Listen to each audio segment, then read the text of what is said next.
জীবন শেষ হওয়ার পরে আলমে বরজাখ, মধ্যবর্তী আর একটা জগৎ আছে। সেটাকে বরজাখ বা মধ্যবর্তী বলা হলো কেন?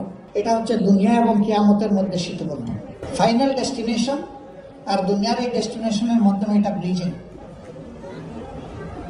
এই জীবন থেকে মূলত মানুষের প্রাপ্তি শুরু হয়ে যায়। ফামান ইয়ামাল মিসকালা যাররাতিন খাইরান ইয়ারা ওয়া মান ইয়ামাল মিসকালা যাররাতিন শাররান ইয়ারা।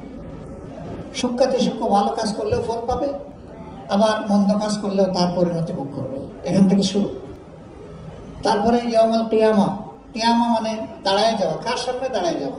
স্রষ্টার সামনে দাঁড়ায় যাওয়া। সেই দিন মানুষ দুই ভাগে ভাগ হয়ে যাবে। একদল মানুষ অপদস্থ অবস্থায়, তাদেরকে তাড়িয়ে নেওয়া হবে। দুলিমলিন চেহারা, কালো কুচকুচে হয়ে যাবে, খাটু গেড়ে মাথা নত করে বসে থাকবে। আল্লাহ তাআলা তাদের দিকে তার নূরের দৃষ্টি দিয়ে তাকাবেন না। তারা অপমানিত এবং লাঞ্ছিত হয়ে অপকর্মের জন্য তাদের ডেস্টিনেশন হবে জাহান্নাম। আরেকদল মানুষ সেদিন প্রশান্ত চিত্ত নিয়ে আল্লাহ তাআলার সামনে দাঁড়াবে। আল্লাহ তাদেরকে রহমতের দৃষ্টিতে দেখবেন, সম্মানিত করবেন।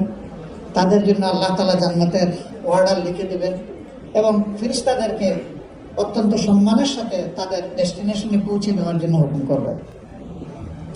এই যে ডে অফ ফাইনাল জাজমেন্ট, এইটা থেকে কেউ এসকেপ করতে পারবেন না। আর সেই দিন তিনটা সত্তা ছাড়া কেউ আপনার আমার পাশে এসেও দাঁড়াবে না।